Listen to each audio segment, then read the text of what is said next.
Bueno, hermanos y hermanas, vamos a retomar. Hemos hecho este ejercicio de lectura divina que a los que están viendo la grabación les pido que la hagan los ejercicios de respiración, no se queden sin hacerlos, no solamente nos vean a nosotros, háganlo. Es muy importante que todos desarrollen lo que hacemos en clase presencial, ustedes lo desarrollen en su casa donde estén viendo la grabación, ¿ok? Bueno, voy a platicar ahora entonces en qué consiste la lectura divina de una manera más propiamente dicha, ¿no? Voy a compartir la pantalla y creo que es acá. Sí. Bueno, hay dos tipos de lectura, hermanos. Una es la lectio divina y la otra es la lectio humana. Una se le llama lectura orante y la otra se llama la lectura laborante. Y la lectura divina tiene que ver con ora et labora. Es un término latino, ora et labora, que tiene que ver con los dos acercamientos que nosotros tenemos al texto sagrado. Nos interesa esta parte primero. Después voy a hablar que es solo de manera general, que es la lectio humana o la lectura laborante. Y ahora me concentro en esto, que es la lectura divina. Es una lectura, como dijimos, también que representa su trabajo, su esfuerzo, pues exige un tipo de preparación y decisión o intencionalidad de los creyentes.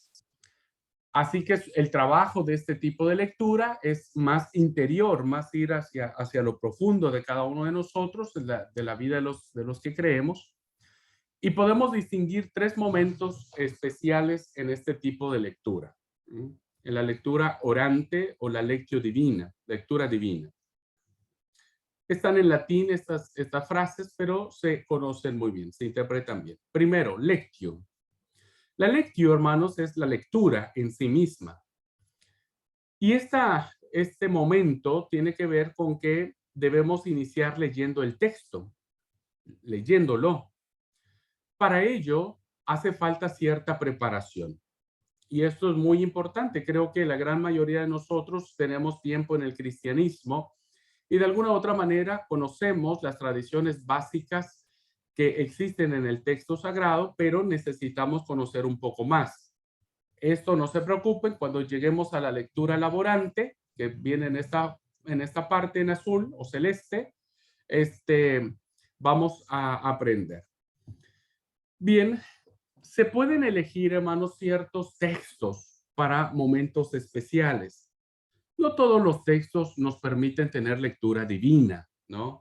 Si ustedes van a tomar un texto sobre una genealogía que aparece en el libro de Números, por ejemplo, o de los grandes censos que aparecen en el libro de Números, bueno, no sé si podríamos sacar algo provechoso de eso, tal vez sí, pero no sería en primera instancia una decisión de usar ese texto para llevar a cabo la lectura divina. Entonces, hay que elegir algunos textos como lo vamos a estar haciendo en clase. Entonces, primer momento, hay que leer, hay que leer, hay que leer.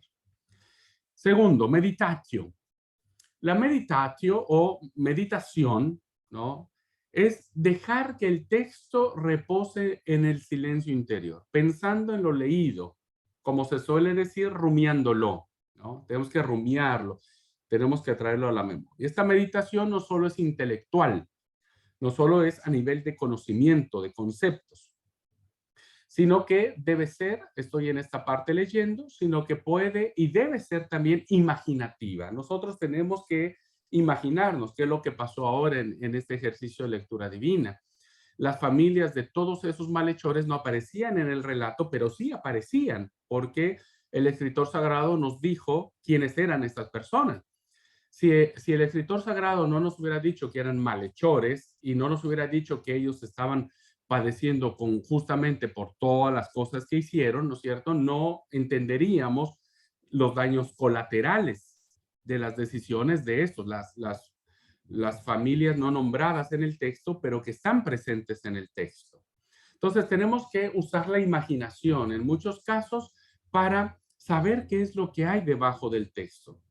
Y debemos dejar que lo que hemos leído, muy en especial a Jesús, hermano, todos los pasajes que tienen que ver con Jesús tienen una profundidad espiritual muy especial. No quiero decir que todo lo demás no, pero en especial sobre Jesús, debemos dejar que este incida, que este influya en nuestra realidad, cambiando así por dentro nuestra mente, haciendo un cambio de transformación, ¿no? Decir, bueno, ¿cómo reaccionaría yo si yo fuera la familia o la parte ofendida del malhechor, viendo que le van a dar un lugar de honor en el reino, cuando lo que se merece es irse al infierno, diríamos, ¿no? ¿Cómo reaccionaría yo? ¿Qué haría yo? ¿Cómo reacciona la iglesia? ¿Cómo reaccionan las familias que han pasado por esta situación? ¿No es cierto? Y que, bueno, necesitamos entender el perdón de Jesús. Segundo, meditar. Hay que meditar, rumiar, rumiar, meditar, meditar. Esto es muy importante, porque entonces se va fijando el texto en nosotros. Tercer momento de la lectura divina es la comunicatio, y la comunicatio no es otra cosa más que comunicación. La lectura divina tiene que hablarse, hermanos, como lo hicimos ahora. Ustedes comentaron cosas lindas que yo no había percibido en primera instancia del texto, ¿no?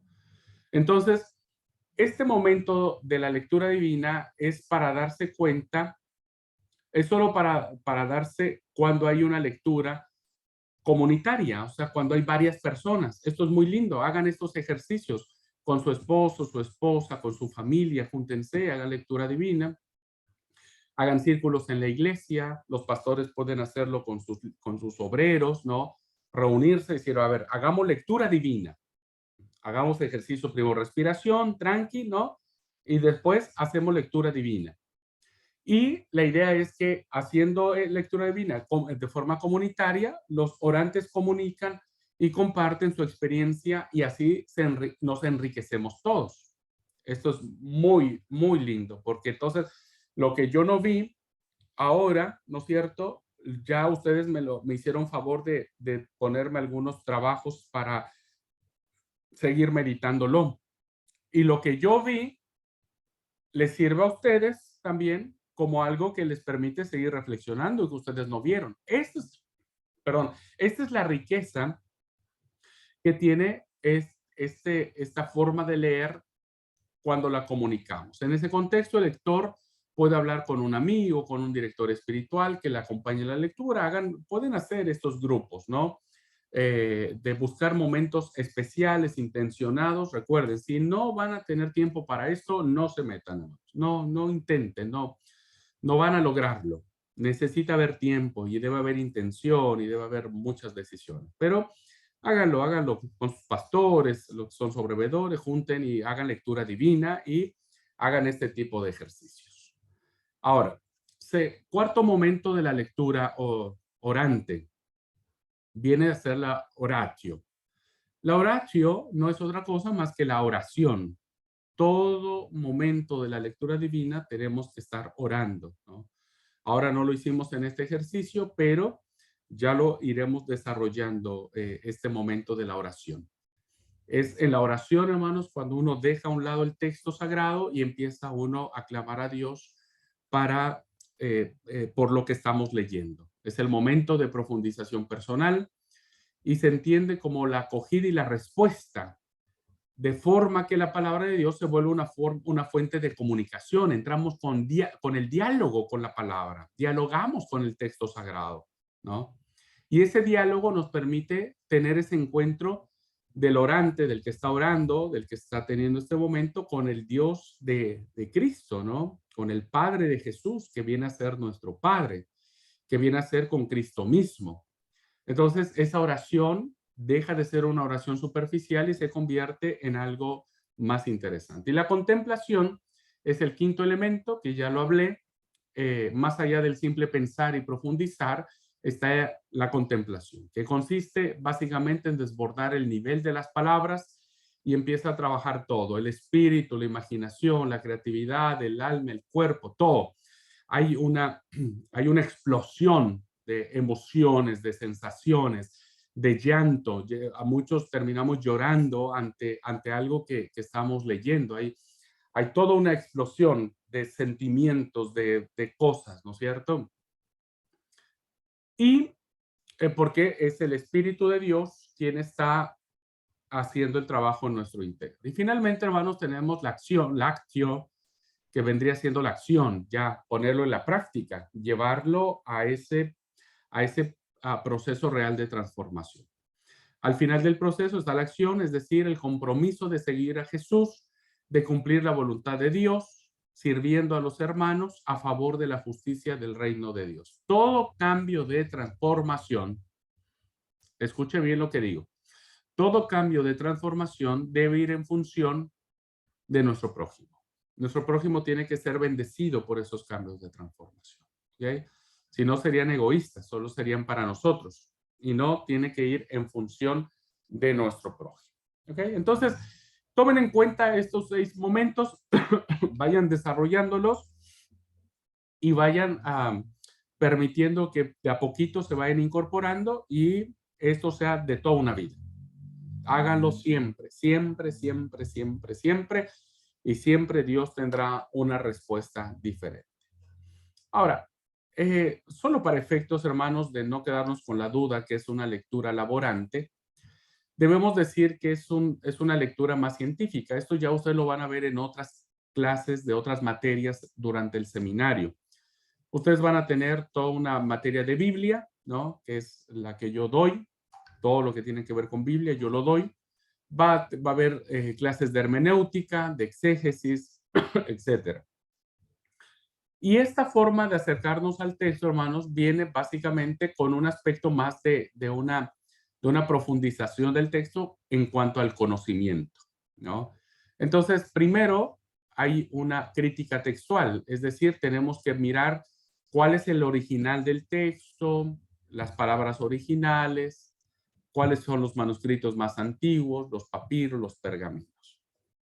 Después haremos una crítica histórica. Esto todos ustedes lo van a desarrollar en algún momento, ¿eh? Todo esto, ustedes lo van a hacer.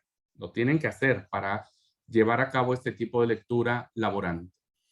Viene la crítica histórica, que va a situar la Biblia en su contexto, en las culturas que tienen el Antiguo Oriente, ayudado de algunas otras ciencias como la arqueología, la historia comparada, etcétera. Va a haber una crítica literaria, porque el texto no va a aplicar a la forma en que fue escrito, si fue escrito en una narrativa, en una prosa, en una poesía, ¿no? Es un cántico, es un discurso, es una arenga, en fin, hay tantos estilos literarios que tiene el texto sagrado que nosotros lo vamos a hacer en función de que la Biblia convive con las grandes culturas o civilizaciones que existieron en la antigüedad. Llámese Egipto, Mesopotamia, Siria, Fenicia, Persia, Grecia, Roma, etcétera, etcétera. Todas esas culturas tienen contacto con el texto sagrado. Entonces vamos a hacer eso. Vamos a hablar sobre la hermenéutica. Ustedes van a tener clases de hermenéutica, que es entender el texto y actualizar el texto. Primero lo entendemos, qué es lo que quiso decir en su mensaje original y después cómo se aplica para nosotros hoy. Esa es labor de la hermenéutica, ¿no? Y finalmente, como en la lectura divina, también hay una aplicación, hay una acción. La Biblia es un texto para la acción y solo se entiende la medida que se pone en práctica. Si no, no tiene razón de ser, diríamos. No porque el texto bíblico no tenga razón de ser, sino porque nosotros mismos desvalorizamos el resultado que este puede tener en nuestras vidas. ¿Okay? Bueno, dejo allí entonces lectura divina. Vamos a seguir haciendo ejemplos sobre lo mismo. Segundo consejo que les doy, hermanos, para tener esta formación espiritual. Les dije que eran 3, este es el segundo. Tiene que ver con la oración, hermanos. La oración de la cual nosotros practicamos y que muchas veces termina en rezo, que muchas veces termina diciendo la misma frase, las mismas formas, la misma manera. Cuando oramos por los alimentos, siempre decimos lo mismo, siempre hablamos lo mismo. Cuando oramos en la iglesia, también siempre iniciamos con la misma frase, iniciamos con la misma fórmula, siempre, siempre lo mismo y terminamos haciendo un rezo. La oración es el fundamento de la intimidad con Dios. Es el movimiento, es un movimiento hacia el interior que hacemos en esa búsqueda de Dios. Entonces, la oración superficial, la oración que dura poquito, la oración que se convierte en un rezo, no es un movimiento hacia el interior, es simplemente estar llevando a cabo una religiosidad, una tradición religiosa, que es orar, pero no habrá un movimiento dentro, no solo una oración que penetre en lo profundo de nuestro ser, de nuestro corazón, y que nos impulse a buscar a Dios, ¿no? Solo sé que cuando oro, muchos podríamos pensar que cuando oramos nos acercamos a Dios. Esta es parte de la importancia de la oración. Cuando nosotros oramos, nos acercamos al Señor, pero como lo dije en la primera, no podemos acercarnos a un Dios del cual no conocemos, ni podemos orar a un Dios del cual nosotros hemos tallado a nuestra imagen y semejanza, y que lo hemos hecho a nuestra forma. Entonces, nosotros tenemos que acercarnos en la oración, hermanos, porque conocemos a Dios y porque sabemos quién es, con quién estamos charlando, con quién estamos hablando. Entendemos que cuando no lo hacemos, nuestra alma y nuestro espíritu se van alejando, van entrando a la deriva. El trabajo, la, el, el, el, el hacer muchas cosas a la vez, ¿no? La vida se nos va como agua entre las manos y entonces entramos como un barco a la deriva, no hay algo que nos redireccione, ¿no? Que nos reencauce, nos reenfoque hacia Cristo.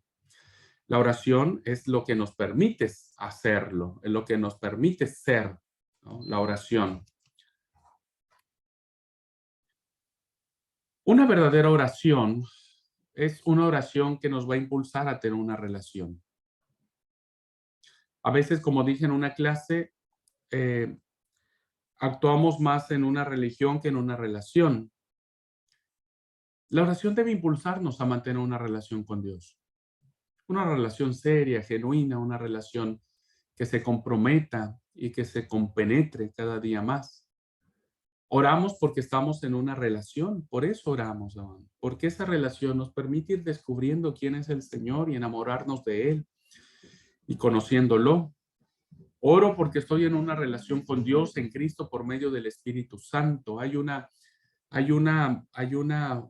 fortaleza, hay una luz maravillosa cuando oramos en esta relación, cuando clamamos al Padre en el nombre de Jesucristo y sentimos que el mover del Espíritu Santo está haciendo y moviéndose en nosotros. No lo dejamos a la experiencia como el movimiento pentecostal carismático, más bien lo sujetamos a la experiencia de la palabra, ¿no? Donde el Señor en la oración sumo sacerdotal, por ejemplo, habla de mucho gozo.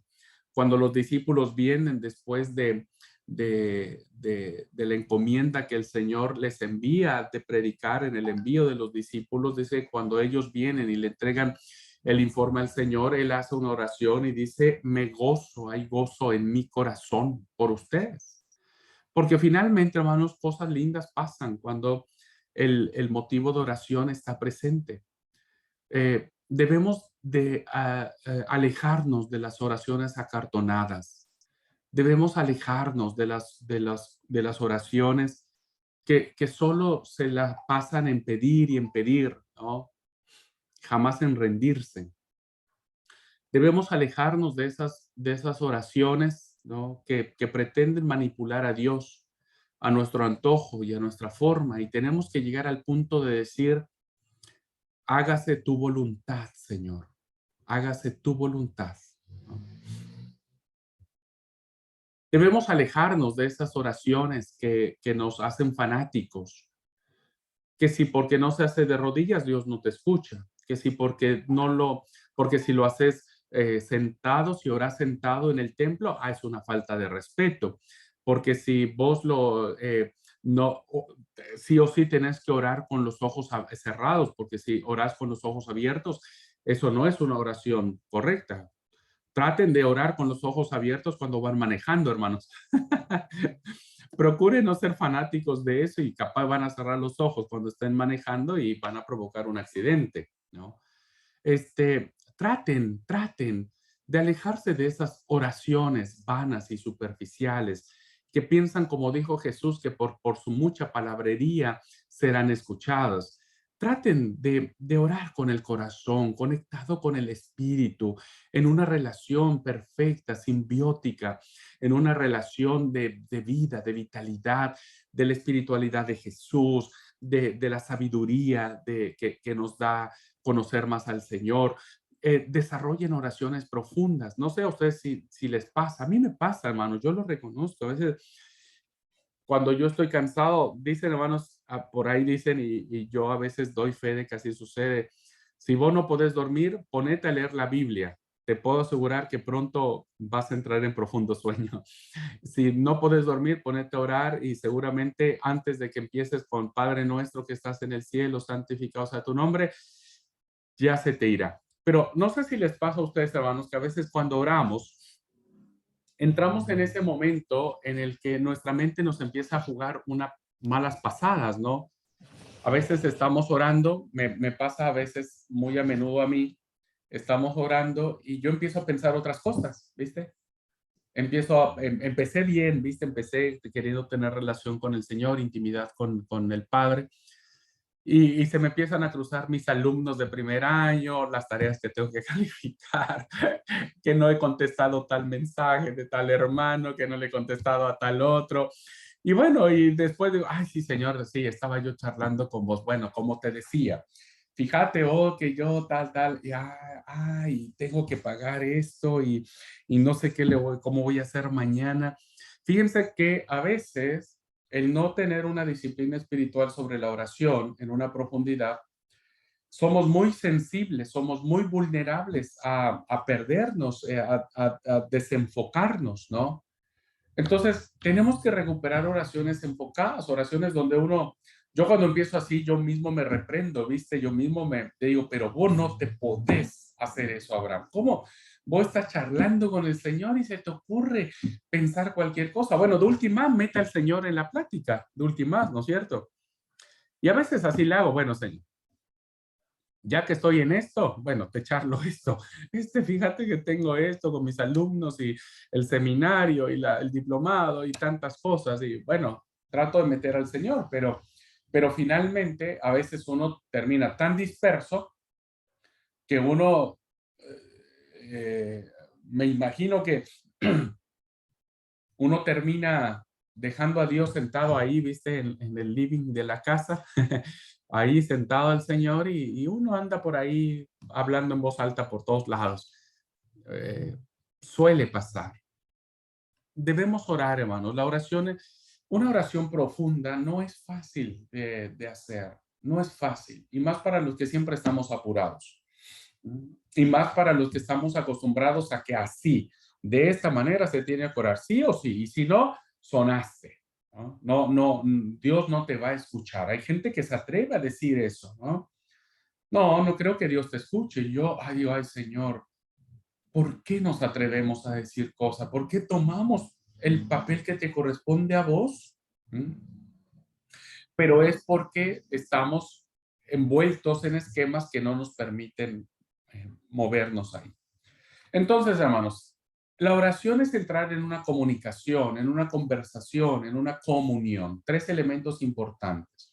Comunicación, conversación y comunión. Nosotros nos comunicamos con Dios y decimos, mira, Señor, tengo esto, aquello. Pero cuando conversamos con Dios, es que lo metemos dentro y lo hacemos partícipe y le pedimos que Él nos ayude a tomar la decisión. Es decir, no solamente le estamos comunicando lo que vamos a hacer o lo que nos ha pasado, sino que conversamos con Él y lo metemos en el tema y decimos, bueno, Señor, ahora vos decime un poquitito qué tengo que hacer, qué crees que necesite hacer. Y bueno, ahí uno empieza a orar, ¿no? A veces la respuesta llega, a veces no, a veces hay que estar muy atentos, abrir bien los ojos para escuchar, para ver lo que Dios nos está diciendo. Y entramos en esa comunión de decir, bueno, Señor, yo espero, confío en vos. yo ya te planteé. Hay muchas veces en donde yo he entrado en crisis y siento que el mundo se me viene encima, siento que ya he hecho todo lo que humanamente podré yo hacer, y es ahí donde me acuerdo y digo, he dejado a Dios en último lugar, ¿no? Lo he dejado al último como una tabla de salvación. Y bueno, ahí le pido perdón a Dios y le digo, Señor, perdóname, quise hacerlo por mis fuerzas y viste, no me salió. Bueno, ahora te encargo a vos, hacete cargo, no puedo más, me voy a dormir. Y muchas veces he hecho eso, hermanos. Me voy a dormir. Digo, listo, mañana es otro día, hacer lo que quieras, ¿no? Hacer como quieras y bueno, ya, es tu problema, le digo al Señor, arréglate vos. Es tu problema, Señor, yo ya voy a dormir. Bien, entonces la oración es cuando nos disponemos, cuando disponemos las piezas de nuestra vida en el altar de Dios y Él nos la devuelve nuevamente. En la oración ponemos todas las piezas de nuestra vida en el altar del Señor. Vamos a su presencia y decimos, Padre, esto soy, esto tengo, esto he hecho, esto pienso, esto he dicho, me arrepiento, siento vergüenza, ayúdame por favor. Y entonces Dios restaura esas piezas y nos las devuelve nuevamente y decir, está bien, vamos a seguir adelante y, y no hay que claudicar. Entonces, lo segundo que quiero decirles, hermanos, oremos, oremos, hagamos, aprendamos oraciones más profundas. En lecturas divinas, ustedes pueden encontrar muchas oraciones lindas, profundas, que dan muchos personajes en el texto sagrado, ¿no? Tomen esas oraciones que han hecho estas personas, ¿no? Y aprovechenla y digan.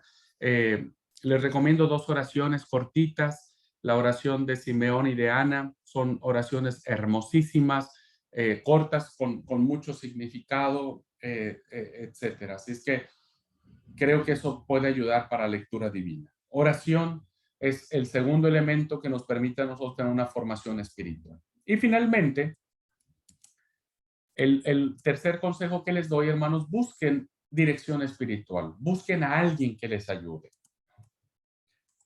Francisco de Sales decía, ¿desearías seriamente recorrer el camino de la devoción? ¿De verdad deseas seriamente? De ser así, decía él, busca un hombre o una mujer, diría yo ahora parafraseando, que te oriente y que te guíe. Ese es el más importante de todos los consejos.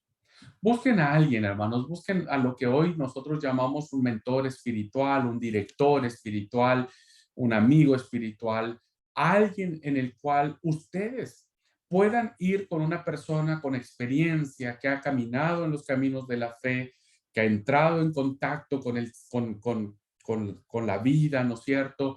Que ha superado sus crisis, que va en un camino de ir siendo mejor cada día con el Señor. Búsquenlo.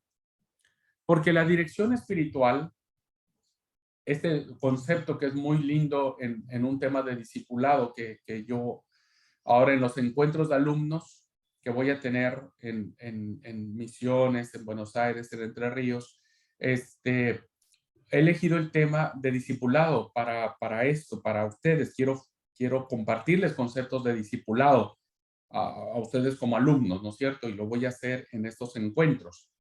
Entonces, hay un concepto en el discipulado que es el mentor, el mentoreo, el mentor espiritual. En términos de la clase que estamos teniendo ahora, la dirección espiritual es una relación entre una persona que desea crecer en la vida en Cristo y alguien que ya está creciendo, que lo puede orientar, que lo puede guiar. No que viva la fe de esa persona, sino que lo pueda aconsejar, ¿no? De cómo puede lograr ese crecimiento. Muchos cristianos, hermanos, quieren hacerlo solos y no pueden, han fracasado, ¿no?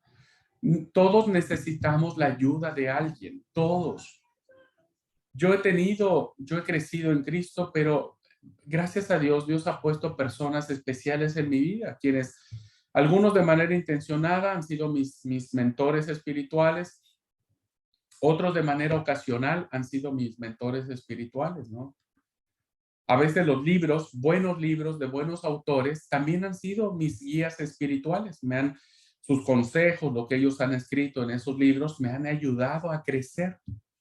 Busquen a alguien, hermanos, busquen a alguien, a un hombre, a una mujer de Dios, espirituales, hombres o mujeres que las hay por la gracia de Dios. Los hay, claro que los hay, ¿no? Con el testimonio de Bernabé, hombres buenos, llenos de fe y del Espíritu Santo, mujeres buenas, llenas de fe y del Espíritu Santo, que ustedes le digan, ayúdame, o sea, yo quiero que vos ores conmigo. Ya en los encuentros de alumnos les voy a enseñar algunas cosas sobre el particular, pero esto nos ayuda a crecer, nos ayuda a entender que no podemos solos. Eugene Peterson decía respecto de esto: dirección espiritual es cuando dos personas aceptan dar toda su atención a lo que Dios está haciendo en la vida de uno o en la vida de ambos y responden en fe. Cuando encontramos a un compañero o compañera del camino, hermanos y hermanas, ¿no es cierto? Nos comprometemos a escuchar juntos la voz de Dios y nos comprometemos a decirnos qué Dios está haciendo en nuestras vidas, ¿no? Y cómo estamos respondiendo en fe. ¿Cómo estamos respondiendo? Si alguien viene a mí y me dice, Abraham, estoy en esta decisión de dejar todo, dejar mi profesión, dejar mi seguridad económica, dejar mi país e ir en búsqueda del perdido en países no alcanzados o hacer un ministerio lejos de mi comodidad, ¿qué me dirías? Y yo te voy a decir que lo hagas porque yo lo hice. O sea, yo respondí a esa situación y entonces si Dios te lo está marcando, y si alguien te lo dice de viva voz, Dios utiliza personas. A veces no necesitamos sueños, hermanos. No necesitamos sueños, ni visiones, ni nada de estas cosas. Dios nos habla a través del pastor, de este mentor espiritual, ¿no es cierto? Que te dice, mira, yo creo que tenés que hacer esto, che. Yo creo que tenés que, si esto sentís en tu corazón, a ver, contame, ¿qué sentís? ¿Cómo es tu llamado? ¿Cómo fue? Y si yo discierno, yo que he vivido esta experiencia, discierno que es de Dios, entonces le voy a decir, y hazlo. Pero si yo discierno que su deseo es solamente por querer conocer, por querer viajar, porque piensa que salir a otros países es muy cool, muy así, muy lindo, le voy a decir, no, no lo hagas. No, no, Dios no te está llamando a eso. Dios no te está llamando. Entonces, hay alguien que te está ayudando a direccionar hacia dónde tenés que ir, hacia dónde, cómo poder ir formándote, ¿no? Si vos estás batallando con alguna tentación, acércate con alguien y decirle, mira, estoy batallando con esta tentación, ora por mí, ayúdame. Yo tengo a muchos hermanos, hermanas que de manera ocasional mentoreo. Y yo siempre les digo, cuando estén en una situación así, háblenme, mándenme un mensaje. Tal vez no puedo hacer mucho, pero voy a estar orando por ustedes en ese momento y vamos a pelear juntos. Eso es una verdadera guerra espiritual, no la que aparecen en estos libros, eh, esta literatura, ¿no? Y peleamos juntos, es decir, busquen a alguien, ¿no?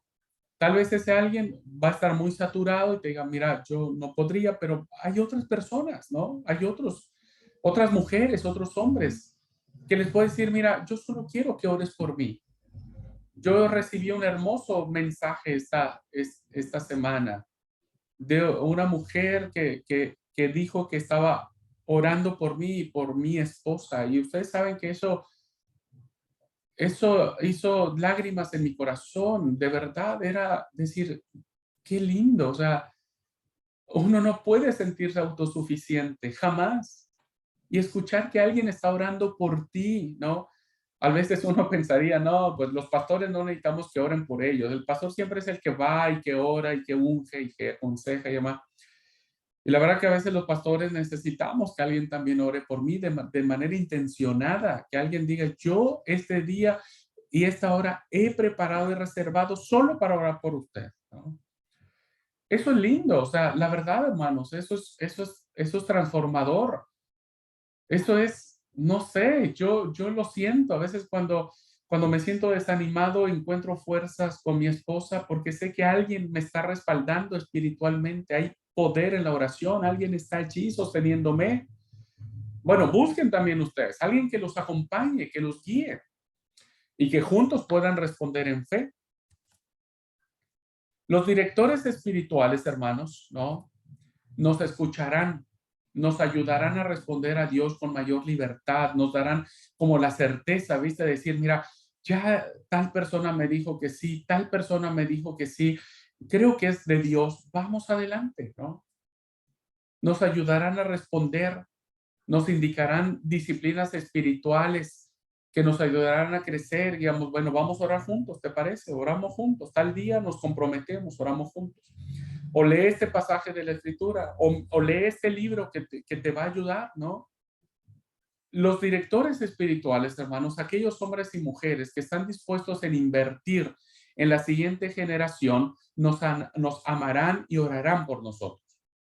Este concepto es fundamental, hermanos. Ojalá sea un paradigma que todos los alumnos del seminario, alumnos de segundo año, de primer año, los que vengan el otro año y todos los que egresen del seminario, vayamos con este paradigma para que las generaciones futuras encuentren en nosotros a hombres y mujeres espirituales que les ayudemos a ellos, ¿no? Si de gracia recibimos, debemos dar de gracia. Este es un lindo paradigma que no lo estamos teniendo. Cada uno se rasca con sus propias uñas. Perdón el dicho muy coloquial, ¿no es cierto? Pero es así. Nadie se interesa en el otro, ni el otro busca ayuda. A veces nos sentimos tan autosuficientes, ¿no es cierto?, que terminamos equivocándonos. Bueno, quienes estamos fomentando este paradigma del mentoreo, ¿no es cierto?, en el discipulado, en la dirección espiritual, en la formación de la vida espiritual, estamos convencidos de que necesitamos este tipo de hombres y mujeres que ayuden a otros a crecer en Cristo, que amen a otros, que oren por otros. Necesitamos hombres y mujeres comprometidos en seguir, y no solamente hombres y mujeres que solamente quieran recibir, recibir, recibir. Y están ahí solamente, ¿no? Sentados esperando que o vaya el pastor o que venga una persona o que no, no, no. Necesitamos levantarnos como una generación que esté dispuesto a dar y a dar vida espiritual, que estemos dispuestos a dar visión espiritual, que estemos dispuestos a dar consejo espiritual, ¿no es cierto? Basado en esa búsqueda nuestra también nosotros de que Cristo se sigue formando en nuestras vidas. Esta persona, hombre o mujer, no es un consejero, no es un psicólogo, no es un terapeuta, no es un gurú, no es un dictador, no es alguien así que le decirá, ahora van a ser discípulos de Abraham. Este es un grave problema de muchos líderes. Muchos líderes, hermanos, forman discípulos de sí mismos.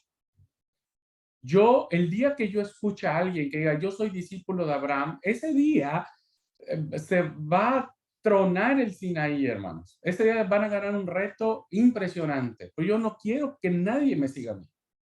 Yo no vengo a ser seguidores míos, ¿no? Yo quiero que ustedes y yo seamos seguidores de Cristo. Yo solamente quiero ser un seguidor de Cristo maduro. Eso quiero ser. Quiero ser un hombre, ¿no?, que pueda ayudar a otros, pero que jamás piensen que una persona, ¿no?, tiene que hacer sus seguidores. Entonces, por eso hay líderes que hacen sus seguidores, que cuando hay algún conflicto, sus seguidores lo siguen. Eso no es un director espiritual. Un director espiritual, alguien que vive en Cristo de manera madura, ¿no es cierto?, nunca va a permitir que la gente sea su seguidora, ni sus discípulos, ni nada. Todos somos discípulos de Cristo, todos somos siervos y siervas de Jesucristo, y solo a Él le debemos la gloria, a nadie más. No siga a nadie, por favor. No piense que usted, no sé, mi mentor, mi guía espiritual, mi director es él. No, es un instrumento de Dios. Usted está siguiendo a Cristo y él finalmente es el guía espiritual de todos. Es nuestro director, es nuestro mentor espiritual, ¿no es cierto? Entonces, ojalá podamos descubrir, hermanos, en estos consejos que les estoy dando, un nuevo paradigma, ¿no? Que nos ayude a descubrir el movimiento del Espíritu Santo en nuestras vidas, en la vida de otros. Y de eso se trata este consejo del director espiritual. Muy bien.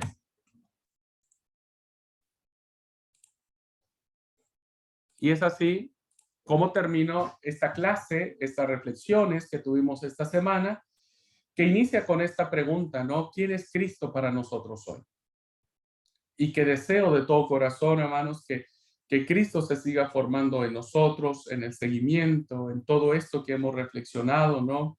Profundicemos en la palabra, profundicemos en la oración y busquemos a alguien que nos ayude. Busquemos a alguien que nos ayude. Jamás seamos seguidores de nadie, jamás. Solo seguidores de Cristo. ¿Estamos de acuerdo, hermanos? Solo seguidores de Cristo. Solo somos siervos y siervas de Jesucristo. Pero tenemos que buscar a alguien que nos ayude. ¿Ok? Bueno, hermanos, antes de irnos a terminar la clase, ¿alguien quiere decir algo, alguna reacción, algún comentario, algo que quiera decir? Angie escribió, me parece, en el chat. Déjame leer lo que Angie escribió. Yo hablo en cualquier momento con Dios, estoy preocupada con algo, empiezo a conversar con Él, ya sea si estoy limpiando, haciendo cualquier cosa, siento que debo hablar con Él. Sí, eso es muy lindo. Esa es la parte de ir involucrando a Dios en la oración. Ahora, a veces por estar haciendo cosas, no profundizamos en la oración. Está bueno que cuando hacemos las cosas, que cuando vamos al súper, que cuando vamos al trabajo, platiquemos, charlemos con Dios, sí. Pero necesitamos ir a esos momentos donde la oración tiene que ir más profundo, donde nada tiene que interrumpirnos, donde tengamos que ir y concentrarnos y hacer que el Espíritu penetre en nuestro corazón. Ahí es donde tenemos que ir trabajando mucho más, pero incluir a Dios en todas las áreas de nuestra vida es lo más lindo que puede pasar. Gracias, Angie, por compartir. ¿Alguien más, hermanos? ¿Alguna reacción? ¿Algún comentario? ¿Se entendió la clase? ¿Fui claro? ¿Hay alguna pregunta? Por favor, hermanos, siéntanse con toda la confianza del mundo. No lo sé todo, pero bueno, algo podría decirles. ¿Alguien quiere decir algo? Bien. Esme. Pues la clase quedó muy clara, muy entendida. Yo creo que ahora ya nada más es accionar sobre los puntos que nos has compartido en este día y bueno, creo que sí es mucho trabajo el que tenemos que hacer día a día para poder tener esa comunión con Dios. Gracias, Esme. No olvide lo que dijo Tomás Merton, que también me gusta mucho su concepto. Vida espiritual es ante todo una vida. Es toda una vida, hermanos. Toda la vida somos aprendices de Jesucristo. Entonces, tenemos toda una vida para seguir creciendo. Toda una vida para seguir descubriendo al Padre en Jesús. Haciendo eco a la lectura que ustedes están haciendo, ¿no? Redescubriendo al Padre en la espiritualidad de Cristo. La centralidad del Padre en el corazón de Jesús. Muy interesante. Bueno, que Dios nos ayude. Que Dios nos ayude. Que Él nos guíe. Que Él sea el que haga levantar en nuestra iglesia una hermosa generación de hombres y mujeres comprometidos con Cristo, con su causa, dispuestos a pelear por Él, a morir por Él. Pero entendamos que para morir por Cristo, primero tenemos que aprender a disfrutar, a vivir con Él. A vivir con Él. Dios los bendiga, hermanos. Muchas gracias por su tiempo. Nos vemos en la siguiente clase. Dios los bendiga.